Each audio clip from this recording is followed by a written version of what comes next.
Muy buenas tardes, sean todos y todas bienvenidos a nuestro programa del día de hoy, Cienciacional, aquí a través de la Quimbomba Radio. Estamos muy contentos de estar con ustedes como cada semana, todos los jueves estamos aquí a las 4 de la tarde y cada semana estamos compartiendo diferentes temas sobre ciencia. Y el día de hoy va a estar muy interesante, no es la excepción. Entonces, agradecemos muchísimo a la Quimbomba Radio que nos abre las puertas de su canal para poder hacer divulgación científica y compartir lo que trabajamos en el Centro de Investigación Científica de Yucatán. Por cierto, mi nombre es Julio Domínguez, soy del CICI precisamente y cada semana les voy a traer un invitado de nuestro centro para platicar de diferentes temas. El día de hoy tenemos un programa muy especial, vamos, y muy interesante sobre todo y muy necesario, ahorita se van a dar cuenta por qué. El día de hoy vamos a hablar de la restauración de ecosistemas, una necesidad creciente en Yucatán. Y para ello, pues tenemos aquí a una invitada de la Unidad de Recursos Naturales del CICI. Y voy a dar una pequeña semblanza antes de cederle la palabra. Ella es Pilar Angélica Gómez Ruiz. Es bióloga y magíster en Ciencias Biológicas de la Universidad Nacional de Colombia. Es doctora en Ciencias por la Universidad Nacional Autónoma de México y actualmente es investigadora de la Unidad de Recursos Naturales del CICI.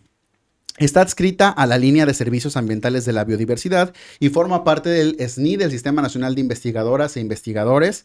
Y bueno, además, actualmente es la co-coordinadora general de la Red Mexicana para la Restauración Ambiental, mejor conocida como REPARA, y es miembro del Laboratorio Nacional CONACYT de Biología del Cambio Climático. Cuenta con reconocimientos de practicante certificada de restauración ecológica otorgado en el año del 2018 por la Society for Ecological Restoration por su trayectoria y conocimientos en el campo de la restauración de ecosistemas, que es el tema que vamos a tratar el día de hoy. Bienvenida, Pilar.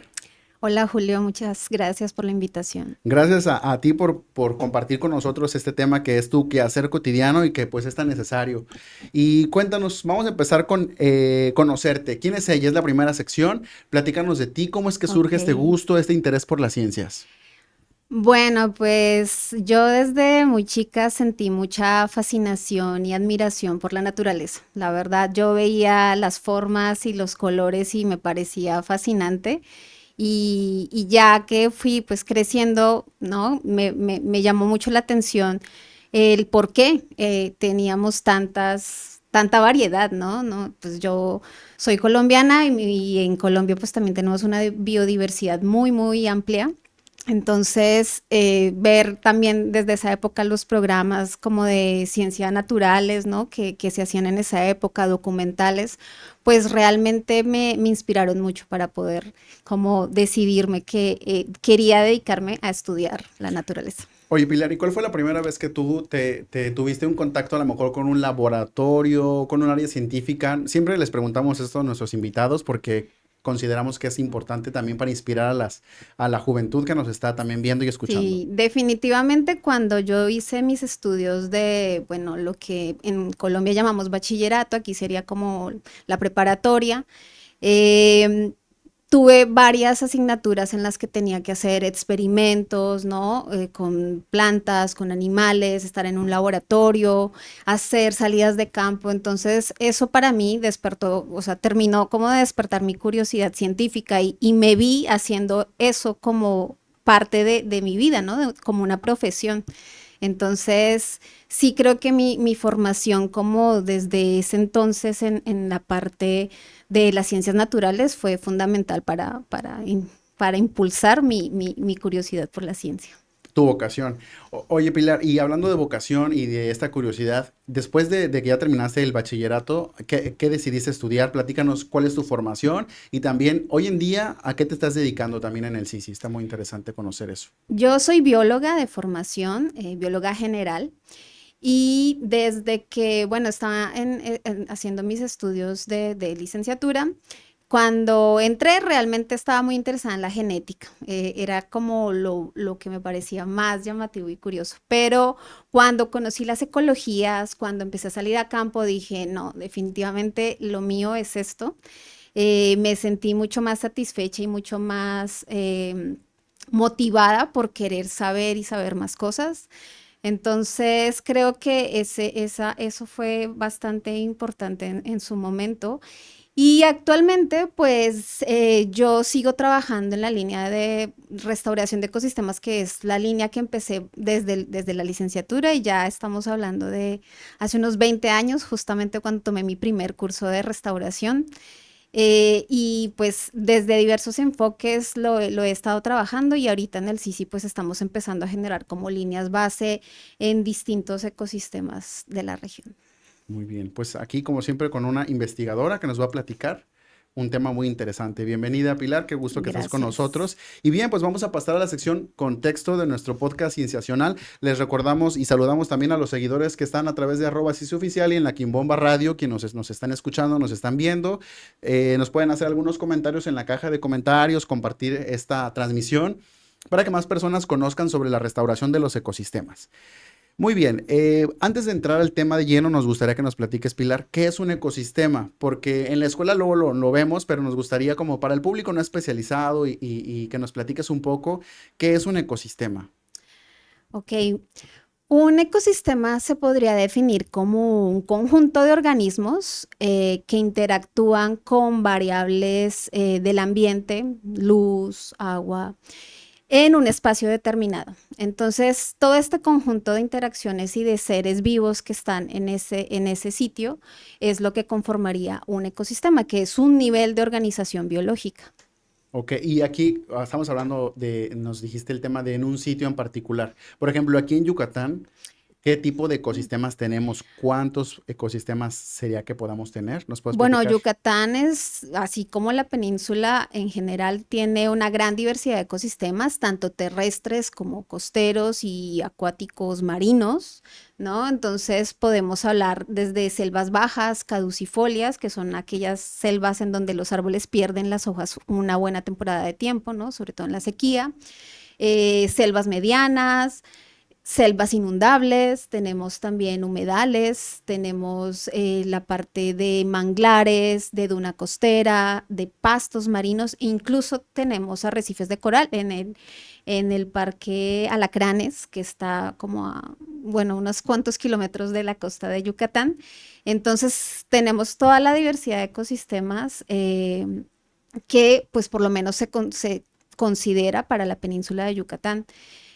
Pues obviamente como aquí no tenemos zonas de montaña, ¿no? La elevación máxima en la península es de 400 metros, pues no tenemos, por ejemplo, otros ecosistemas que sí existen en México, como bosques templados, bosques de coníferas, pero pues tenemos una riqueza bastante considerable. Sí, ahorita que nos acabas de decir, la verdad tenemos en diferentes zonas del estado hay representación de diferentes tipos de ecosistemas. Y incluso si nos vamos a la vuelta de la esquina, encontramos lo que le conocemos como monte. ¿Sí? Ese se considera un ecosistema, ¿cierto, doctora?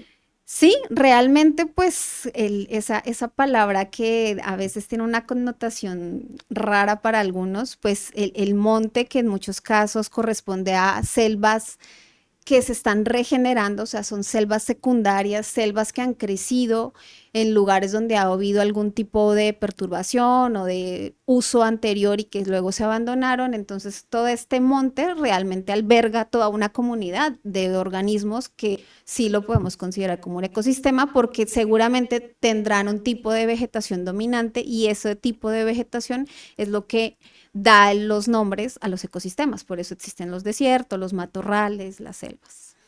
Muy interesante. Y oye, pero ¿qué servicios ambientales nos pueden brindar estos ecosistemas a los seres humanos que somos los que habitamos este planeta? Bueno, has tocado un tema súper importante y es que sí, justamente nosotros, todos los seres humanos de todos los niveles y clases sociales, dependemos de la naturaleza para todo, ¿no? Desde el oxígeno que respiramos diariamente, nuestros alimentos. Entonces, todos estos beneficios o todos estos servicios, pues provienen de efectivamente del procesos y funciones de los ecosistemas. Hay una clasificación ya un poco antigua, de hace unos 20 años, que se hizo cuando se se presentó la evaluación de los ecosistemas del milenio, donde nos habla de 4 tipos de servicios ecosistémicos. Los servicios de soporte, que se refieren, por ejemplo, a los ciclos bioquímicos, ¿no? De nutrientes, la producción de oxígeno por medio de la fotosíntesis, ¿no? Como que todo eso soporta, por eso se dicen soporte, a los otros que son provisión, que son yo creo que con los que más nos familiarizamos, pues todos, ¿no? Porque se refiere a los alimentos, se refiere a las medicinas, a recursos maderables, pues, recursos pesqueros, ¿no? Todo lo que nos provee la naturaleza para poder subsistir. Tenemos también los servicios de regulación que son súper importantes, por ejemplo, regulación del clima, regulación de las inundaciones, regulación, pues, ¿no? De la calidad del agua. Hay muchos, digamos, aspectos en los que también los ecosistemas tienen estas funciones muy importantes. Y otros servicios que han ido creciendo en importancia en su apreciación y en su valor son los culturales, que es toda como esa importancia o ese valor estético que tú le das a un lugar, ¿no? Esa paz o esa satisfacción que te da ir a la montaña, ir a la playa, eso es un servicio que te está proveyendo ese ecosistema, ¿no? Dándote como ese bienestar, pues esa sensación bonita, ¿no? Entonces, todo esto que está asociado con la parte cultural, con la parte tradicional, son los servicios culturales. Ya. Y sobre todo este último o sea, todos son muy importantes, pero por ejemplo, en este último que nos comentas, creo que hay que reflexionar un poco acerca de cómo llegar a un lugar que tiene plantas, tiene un ambiente como propicio, hace que la persona se sienta bien, que esté como que reduzca el estrés, etcétera. Oye, Pilar, nos acabas de decir, pues, todos esos servicios ambientales que son fundamentales, creo que los cuatro, sobre todo los estructurales, creo que son los primeros que nos comentaste, pero hay riesgos, obviamente, que tienen esos ecosistemas. Entonces, es muy triste, pero es una realidad que estamos enfrentando. ¿Y cuáles son el principal o los principales riesgos que pueden tener los ecosistemas que tenemos en México o en Yucatán particularmente? Sí, mira, pues justamente esa tristeza que mencionas cuando hablamos de los problemas que pueden estar aquejando nuestros ecosistemas es lo que en el fondo deriva o de lo cual parte la restauración, porque nosotros entramos a remediar esas situaciones de daño o de degradación. Particularmente aquí en el estado tenemos ahorita una problemática muy, muy fuerte de cambio de uso de suelo, ¿no? Por la ampliación del crecimiento urbano que implica construcciones de vivienda, construcciones turísticas, carreteras, caminos, ¿no? Una serie de infraestructura que realmente ya son procesos irreversibles para el ecosistema, ¿no? Volver a un estado, digamos, natural después de que has construido encima, no sé, una casa, unos cimientos, pues es muy difícil, por no decir que imposible. Entonces tenemos esa gran, digamos, amenaza que ha ido creciendo alarmantemente aquí en el estado en pues en la última década. Yo diría que se ha disparado mucho pues esta amenaza por esta presión que estamos haciendo nosotros mismos los seres humanos. Eso va de la mano, por ejemplo, con la deforestación entre 2019 y 2023 se ha registrado, por ejemplo, que en solo Yucatán se han perdido 27.000 hectáreas de superficie forestal y eso equivale pues, o sea, a un montón de espacio, ¿no? Un montón de selvas de todo tipo que hemos perdido y eso lo más, de las cosas más tristes es que ahí estamos perdiendo elementos que ni siquiera se han conocido por la ciencia, ¿no? Especies endémicas que solo están en ciertos sitios o especies de muy particular distribución las estamos perdiendo por estas acciones. Súmale la contaminación, por ejemplo, del manto acuífero, que aquí es fundamental para la provisión del servicio de agua, ¿no? Nosotros aquí en la península no tenemos ríos, entonces dependemos del manto acuífero pues, para tener agua, entonces ese es otro gran problema. Y pues definitivamente sí creo que entre todos estos, pues además tenemos algo en lo que no tenemos mucho control, que es el cambio climático, ¿no? Por ejemplo, eso se manifiesta en los eventos climáticos extremos, ¿no? Lo estamos viendo, sequías extremas, unas tormentas tropicales tremendas y todo, pues realmente también eso impacta mucho a los ecosistemas. Muy bien, les recordamos a nuestros seguidores que están siguiendo esta transmisión. Estamos con la doctora Pilar Ruiz del CICI, de investigadora de la Unidad de Recursos Naturales, y ya nos has expuesto muy claramente estos riesgos que son varios y son, pues los estamos viviendo.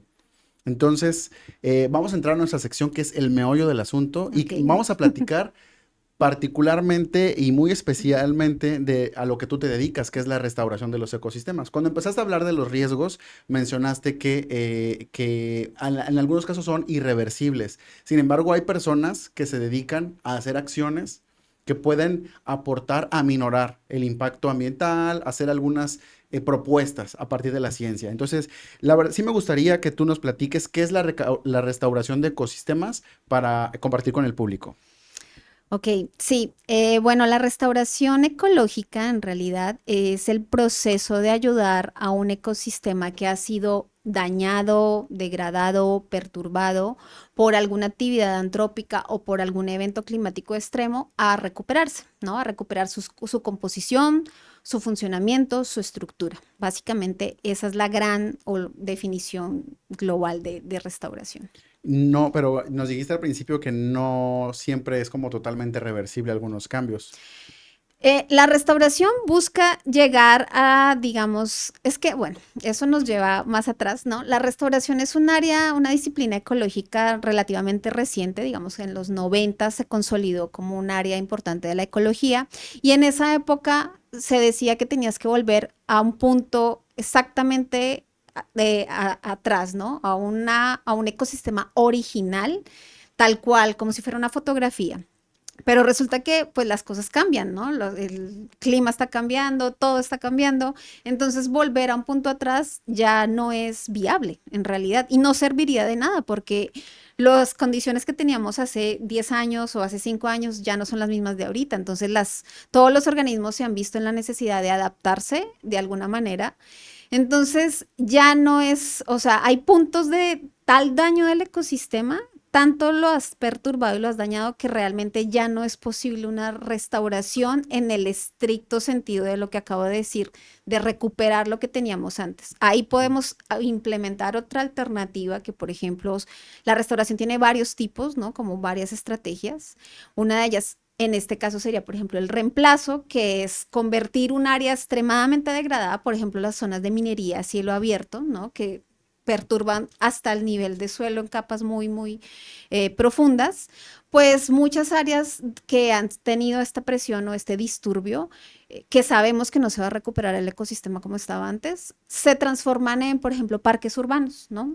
Rellenan hacen un lago artificial, ponen alguna cobertura vegetal y ese es un tipo de restauración porque recuperas al menos un servicio cultural que es la recreación.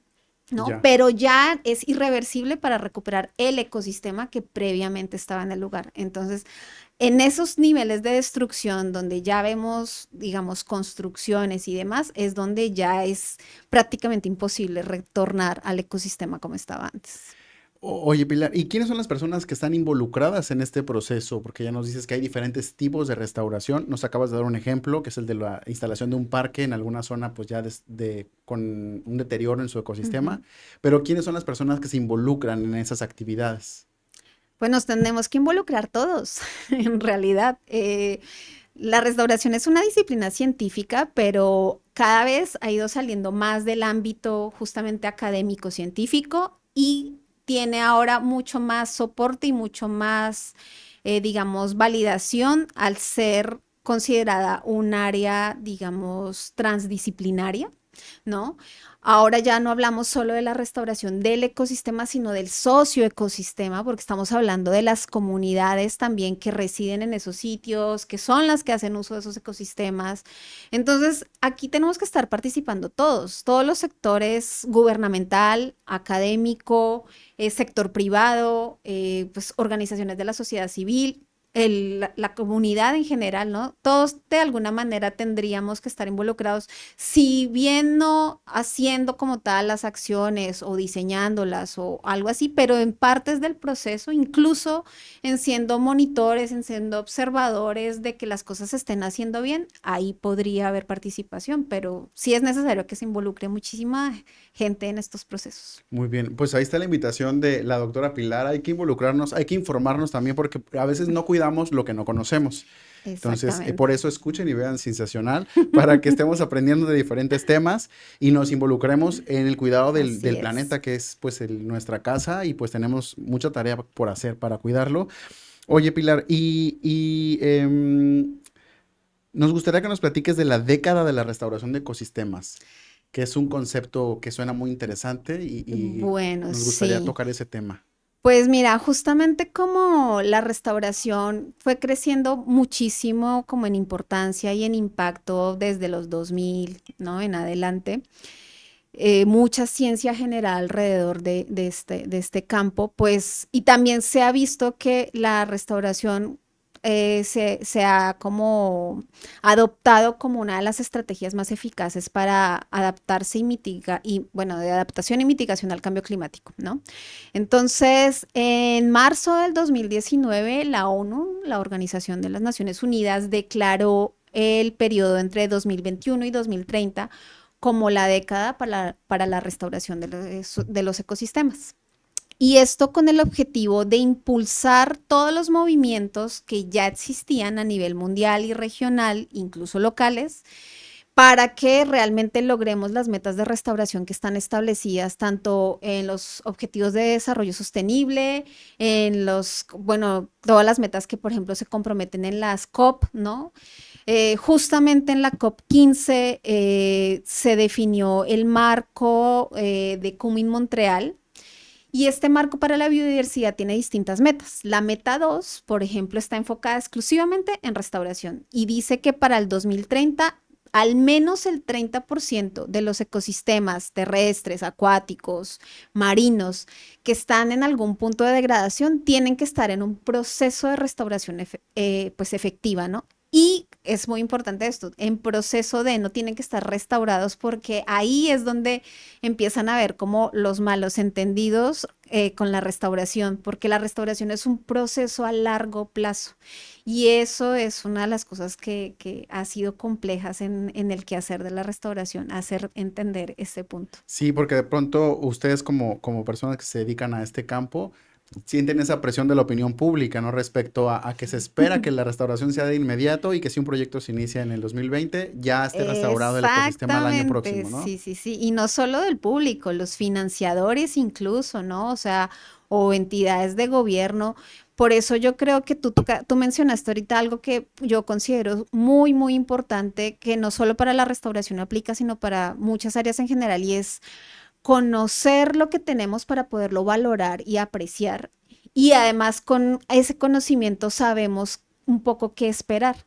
La restauración es un proceso, o sea, son acciones que toman distintos tiempos, ¿no? Entonces, no podemos, por más que la restauración trata de acelerar la recuperación por medio de distintas estrategias, dependiendo del caso, pues tampoco podemos pretender que en un año, en 2 años ya tengamos un bosque, una selva ya completamente funcional, ¿no? De pronto en apariencia podemos tener algunas cosas ya que pueden darnos un indicativo de que se está recuperando en una parte, pero falta ver si ya están los organismos, ¿no? La fauna asociada, si hay interacciones entre fauna y flora, ¿no? ¿Qué pasa con el suelo? Entonces hay muchos factores sobre los cuales poner atención y no solo lo que a veces se ve en una foto, ¿no? Claro, de hecho, por ejemplo, un árbol promedio, ¿cuánto tarda en ser productivo o obtener madera, por ejemplo? Son décadas, ¿no? Sí, Un árbol promedio. dependiendo, ¿no? O sea, una especie, digamos, hay especies que crecen muy rápido, ¿no? Eso depende de su estrategia, ¿no? Hay especies que son colonizadoras, crecen muy rápido, incluso especies como leñosas, ¿no? Que generan, pues, madera, pueden crecer, no sé, unos 3 metros en 3 años, ¿no? Casi. Eso puede suceder en algunos ecosistemas. Depende también de las características del ecosistema. Pero definitivamente, pues eso depende mucho de los sitios, ¿no? Y de las estrategias que se han implementado. Oye, Pilar, ya nos diste el contexto sobre la década de la restauración, pero en México esto es a nivel internacional y Sí. las COPs y el tema Ujú. de como las directrices internacionales en esta materia. Pero en México, ¿qué avances hemos tenido en el ámbito de la restauración? Bueno, México es uno de los países a nivel Latinoamérica que más trabajo y más ciencia ha hecho en torno a la restauración, ¿no? Realmente sí hay muchísimas cosas que se han hecho. Sin embargo, bueno, ¿qué te puedo decir? Que sí han hecho, México, por ejemplo, es partidario o está incluido en todos estos convenios o estas metas regionales y globales. Existe, por ejemplo, una que se llama la Iniciativa 20 por 20, que son países latinoamericanos y centroamericanos que se comprometieron a restaurar al menos 50 millones de hectáreas para el 2030. Y México fue el que se comprometió con más hectáreas, con 8.5 millones de hectáreas restauradas. Entonces, pues digamos que desde aquí distintas instancias gubernamentales han querido impulsar pues como este quehacer. Nosotros desde la academia, ¿no? Desde la red, desde Repara, también estamos impulsando de alguna manera o apoyando y queriendo acompañar varios procesos en distintas zonas. Y existen otros movimientos de organizaciones de la sociedad civil que también están impulsando la restauración para que entre todos estos actores que he mencionado podamos establecer la estrategia o el Plan Nacional de Restauración para México para poder definir unas metas claras en el corto, mediano y largo plazo y que cómo vamos a ir monitoreando eso y cómo entonces poder priorizar los recursos que se destinen para restauración. Muy bien, Pilar, se nos está acabando un poco el tiempo, pero invitamos al público que le está interesando este tema de la restauración, que sigan justamente las redes sociales de Repara, constantemente se hacen actividades de divulgación, hace recientemente tuvieron un webinario que les fue súper bien, entonces síganlos, ahorita tienen diversas actividades para que vayan y conozcan más sobre Sí, este sí, tema. sí. Bueno, en realidad, bueno, algo que, pues sí, como lo acaba de mencionar Julio, tenemos un grupo en Facebook, pueden buscar Repara y así lo van a encontrar. Tenemos pues también un perfil en lo que era Twitter, que ahora es X. Y bueno, algo de lo que estamos haciendo, por ejemplo, este año estamos organizando un simposio para el próximo Congreso Mexicano de Ecología, ¿no? Pues esto es un evento académico, pero que cada vez está más abierto a distintos, digamos, tipo de público, ¿no? Comunidades, organizaciones y además, pues bueno, nosotros estamos haciendo nuestra propia iniciativa del Congreso. Muy bien, pues están invitados ahí al Congreso también. ¿Tienes algún correo, Pilar, que les quieras dar para mayor información, redes sociales, Bueno, en tu ex? sí, bueno, pero más bien quería, bueno, antes de cerrar, invitarlos a que el próximo año estamos organizando ya el primer Congreso Mexicano de Restauración Ecológica y va a ser el séptimo iberoamericano y del Caribe. Lo estamos organizando junto con la Universidad Autónoma de Nuevo León y con la Sociedad Iberoamericana y del Caribe de Restauración Ecológica. Va a ser en octubre del 2025, entonces estén pendientes de las redes de Repara. A mí me pueden encontrar en X como Biopili. Ahí hago algo de divulgación científica y el correo de la red es redreparaoficial@gmail.com. Muy bien, pues ahí está la información para que no se pierdan este congreso. La verdad va a estar muy interesante y auguro que va a ser todo un éxito porque realmente, como bien dice el título de nuestro programa, es una necesidad creciente. Y para cerrar, Pilar, tenemos una pregunta, pero antes de irnos con la pregunta del público, nada más muy concretamente, tenemos un minuto, que nos platiques. En el CICI, ustedes que están trabajando, tú perteneces a una línea y platícanos muy brevemente qué es lo que estás haciendo en el CICI en este tema. Ok, bueno, yo estoy ahorita haciendo un acompañamiento a distintos procesos asociados a restauración de manglares. Fuera del estado, en particular en Tabasco y en Quintana Roo, pero también trabajo con dos comunidades aquí en Yucatán, con Chavijao y Chuburná con los ejidos. Y además estamos generando como distintas propuestas de línea base de estudios en reservas privadas y municipales de aquí de Yucatán, como Custal y Comchem de los Pájaros. Entonces estamos tratando de empezar a generar estudios base, porque si tú no conoces cómo están las cosas, pues no puedes definir cuál va a ser el tratamiento para recuperarlas. Entonces, Claro, eso es hay que lo que estar el estamos estado del haciendo arte, ahorita. ¿no? Se le conoce. Sí, un poco, es un diagnóstico socioambiental. Diagnóstico socioambiental. Pilar, pues la verdad, muchísimas muchísimas gracias por habernos acompañado en este programa cienciacional que nos abre las puertas nuestros amigos de la Quimbomba Radio y nos permiten platicar con el público. Muchísimas gracias por estar con nosotros.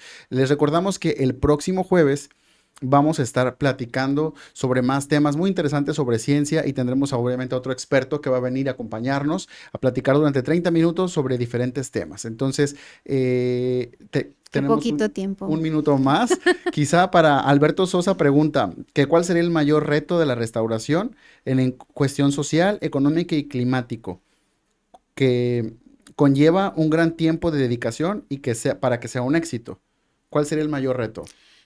Pues el mayor reto es justamente yo creo que alinear los objetivos, las necesidades y los recursos de todos los actores que tienen que estar participando, ¿no? Porque para que un proceso sea efectivo, pues necesitas que se vinculen todos, que todos se sientan partícipes de esos proyectos, que hayan recursos suficientes para que las acciones que se están planeando se puedan ejecutar y que además se le dé un seguimiento, ¿no? Un monitoreo a estas actividades de restauración. Entonces creo que ese es también uno de los grandes retos, el monitorear las acciones de restauración, porque hay mucha implementación, pero muy poco seguimiento. Entonces nos quedamos sin saber qué está pasando y creo que ahí es donde tenemos todavía mucho que hacer para seguir generando conocimiento en torno a la restauración. Muy bien. Pilar, pues qué gusto tenerte aquí. Esto fue Cienciacional. Gracias. Estás invitada otra vez para una próxima emisión. Y nos vemos el próximo Gracias, jueves Julio. en Cienciacional por Quimbomba Radio y @Ciencia Oficial. Fue un gusto estar con ustedes. Hasta la próxima. Adiós. Gracias.